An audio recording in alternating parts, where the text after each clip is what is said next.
Are we recording? Yeah. Okay. Right, morning everyone. Here today because having had the summer and it's been super hard, we're acutely aware, Mr. DG, who's behind the camera, and myself, that the ground, where it's so hard, is going to cause a few problems in relation to rugby this year. So we want to be a bit proactive, and in doing that we're going to give you a session for ankle knee stability. And it sort of moves into agility at the end. So it goes through some drills, some static stability, dynamic stability, and then into some games-based stability where it's sort of drawing everything together. Now today what we've done, I'm not doing the drills because I'm just too old. So we've got two people. We've got Ollie Brannigan, okay, first team captain, and we've got Molly Hull, naturally my daughter, but you might think why she's here was because she does a lot of this through netball, so we're going to use this to help our rugby players. A lot of netball is used for rugby nowadays, so what will happen, Molly's going to demonstrate and then Ollie's going to copy.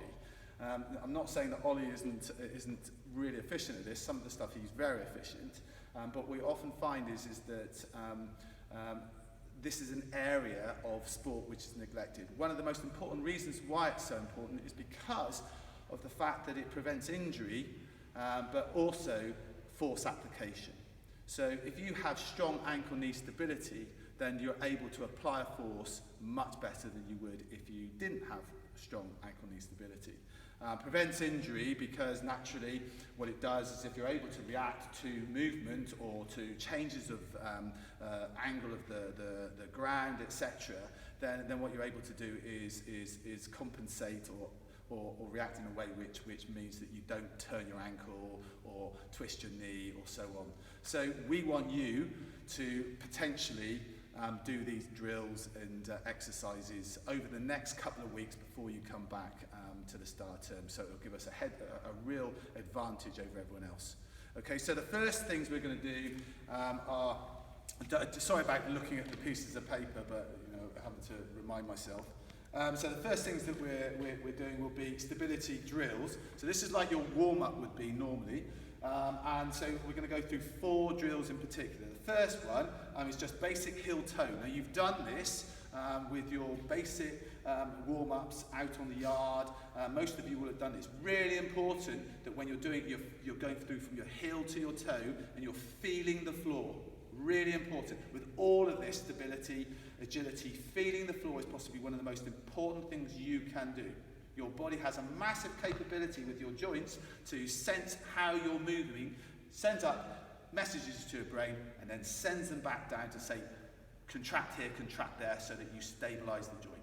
Okay, so the first one is heel-toe. Right, so this is straight leg to start with, nice and simple. So then Brandy's going to follow, keeping his leg nice and straight, try not to be too toey. Okay.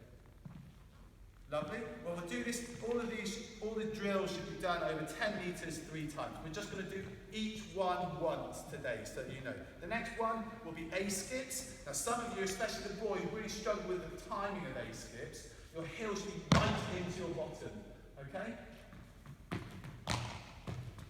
Try and pull that toe up as the knee comes up.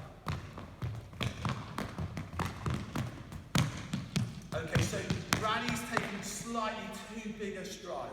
Okay, so when you're doing it, don't go forwards massively, it's just up here. Like that. Okay, I know I'm old, but I can still do it. The A-skips and hold, okay? So we're starting to bring in some more stability now. No, A-skips and hold. A-skips and hold. I can't remember, what is it? So you go A-skip, hold. So it's 1, 2, hold, 1, 2, hold.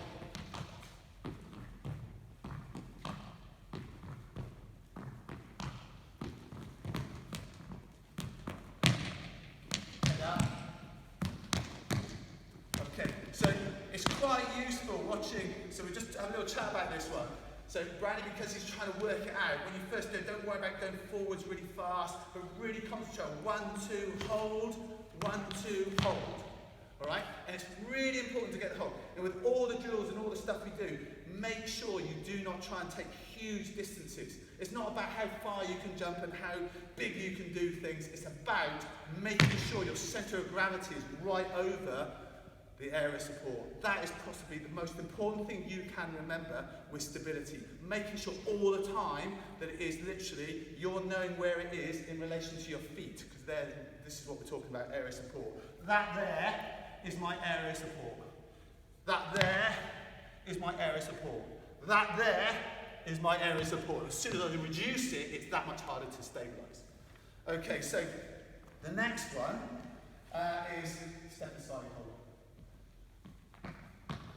You've all done this on the ladders. Do not cross your feet.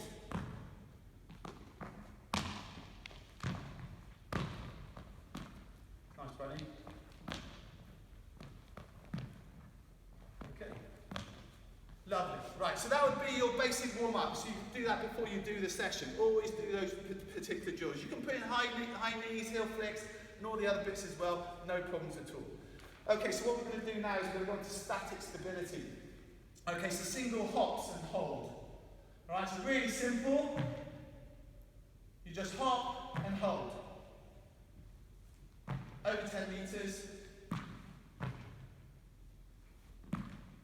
Try not to go, you just got to get that stable base. You can sink into it and hold it if you want to, but don't go down too low, alright? You'll find you won't come back up, and don't stay too high, alright? So just have another look at the hop and hold on your non-strong foot.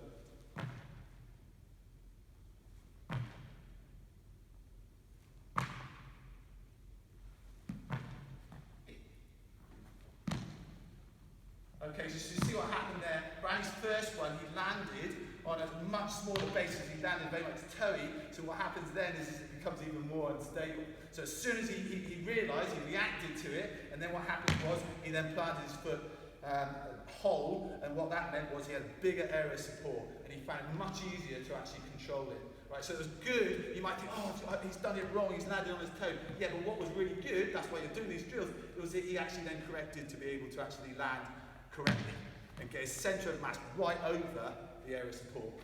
Okay, so the next one will be just broad jumps, basic broad jumps.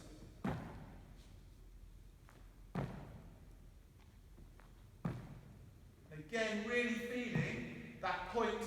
You don't need to be going too far. If you swing your arms too much, what happens is it's changing where your centre of mass or centre of gravity, they're the same things, all right, is actually in relation to you. You can, if you have your arms too far in front, you could find that your centre of mass, centre of gravity is actually outside your body. And if it's here, because I've got my arms out there, because I've swung them too much, then what's happening is it's in front of the area of support. That causes you to topple. Alright? It causes instability. The next one, half-turn jumps. I like this one because it's a real change of everything around you. So when you're jumping up, you sort of like, you've got to orientate yourself where you are. Okay? So let's go. And you hold it. Okay, really simple drill. And make it harder, jump higher. Okay, let's go. Bunny. Okay, do it again, but something which is important with this is don't start turning. You jump first, then turn. You jump first, then turn. Good. Okay, you demonstrate, jump, turn. So you can go one way and then you can go the other way. Okay, diagonal steps and hold.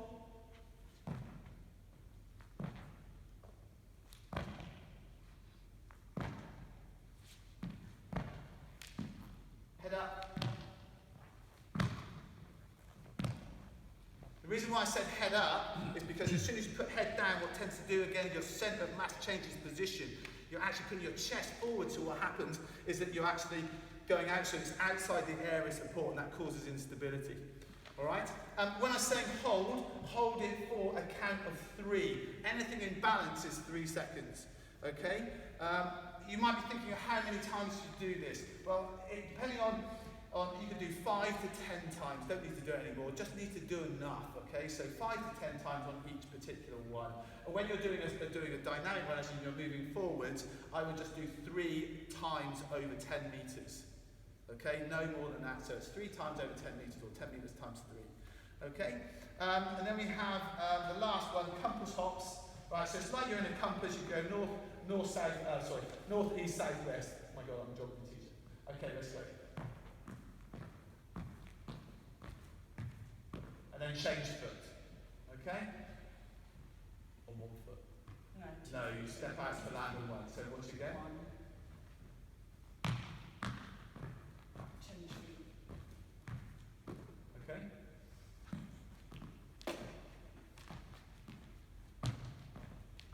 It's like that. Yeah, still shoulders.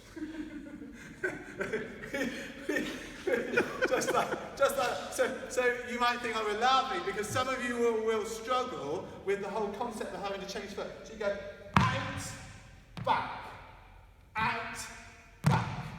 Notice how I change foot.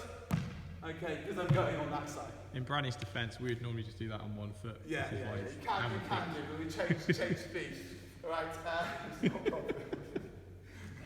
Anyway, so you're only going to be on video to the whole school, but not to worry. So that would be our static stability, and if you do these things, then that's great. The next one is dynamic stability. So we'll do lateral side hops, yeah? You have to really concentrate on this one.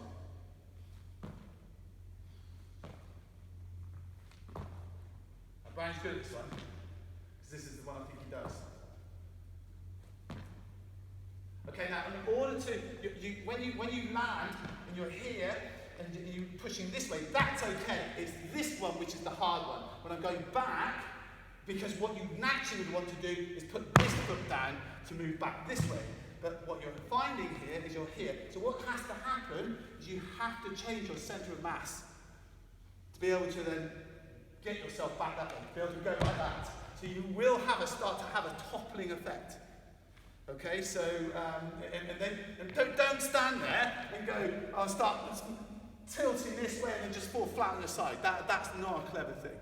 All right, that's when you're totally out of balance. But you know, I need to make sure that you know that. Okay, so continuous board jumps.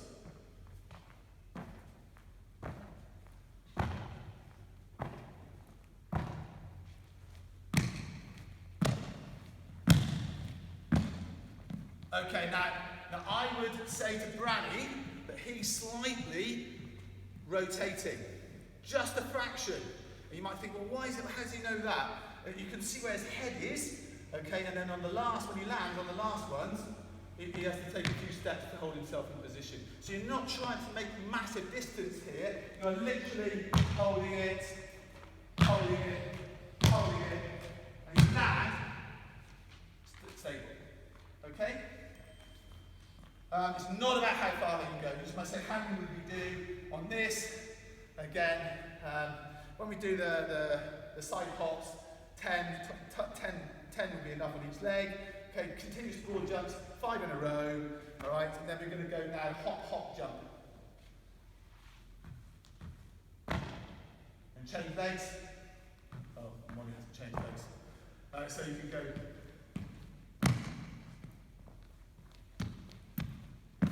And again, maximum of 10 of hop, jump. All right, that's all you'll need to do there. Skater lateral strides. And with this, again, because it's dynamic, you need to really think about where your centre of mass, centre of gravity is in relation to your foot. Okay, really important. And what you'll start to notice with them is they're starting to use their arms to balance themselves. So if one leg's out here, this arm's going to be out there to counterbalance it, okay? Really simple. Okay, then we've got step side land. So, yeah.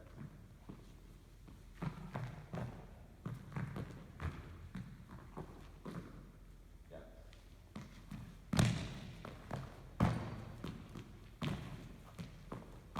And then you can go the other way. So you can do 5 one way and then 5 the other. Okay? Right, now we're going to come to our games-based stability. Right, so over here, we have lots of cones. Now you might be thinking, oh my gosh, I don't have lots of cones, so what am I going to use? You can go to your sock drawer, okay, and you can take out all your socks, you know, some of you might only have a couple, just try and raid someone else's, but make sure they go back in the right places, because there's nothing more annoying when you get up in the morning and you can't find a pair of socks. So make them into a ball and then put them down in a particular area. And this is what's going to happen. So Bonnie's just going to quickly demonstrate. You have to pick them up. So this one's you run through as fast as you can without hitting any of the cones.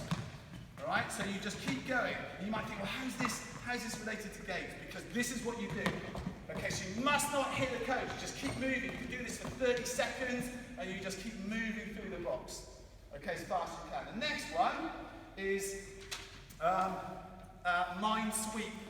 Okay, so these are the lines. So this is the one that really is quite difficult. The netballers have done this. They don't like it. So what you've got to try to do is hips down, step inside, you pick the cones up and place them on the side of the box. So let's watch. Okay, so you have to pick them up and you have to move. Pick them up, place them. One hand and the other hand. One hand and the other hand. Oh, it's got to go on the outside, right on the outside. Don't cheat it, don't cheat it. Move faster, move faster. Good. Okay, not two at a time, one at a time. Okay, so Molly doesn't like this one. So let's watch Granny. Granny's going to love this. Granny's excited. Yeah, you can see that. Okay, so you're going to put them, and to make this harder, what you can do is not just put them on the edge, you can make a pile. So one pile in the same place. So you're always going back if you want to. But Granny's going to demonstrate place on the outside. Other hand as well. Don't just use your dominant hand. Okay, so all the time change the direction, try and keep your head up. Okay, so this would be really useful in defence. Okay, good. So he's done all the outside ones, we're going to make him do all of them. Keep going, keep going, keep going, keep going. Good stuff. Good, last bit. Right into the middle. Stop cheating with a big stride, because you can't move when you've got big strides. Big strides are slow strides when you're trying to be agile. Okay, good. Okay, then he's going to put them all back in, so he's going to do it again. So let's go, ready, let's go, put them back in. So you're just going to put them all back anywhere, right in the middle, let's go, quicker. Don't tread on any. Don't tread on any. Okay, we'll stop there. Don't worry. I'll just do it because I thought it'd be fun. You have to work hard. This is a hard drill. And what you can do is you can test yourself by timing it and seeing how, so if you've got 10 socks or 10 cones or whatever, you then time it, you get someone to time you, and you do them as fast as you possibly can. Okay? Right, and the last one is catch a tail. Okay, I love this drill. One of the hardest drills. This is a combination of all the stuff that you've done. So basically you tuck the bib into your shorts, and you have to try and get left. There we go, you can swap over. Alright? You can do this with your brother, mum and dad if they're fit enough. Whoa.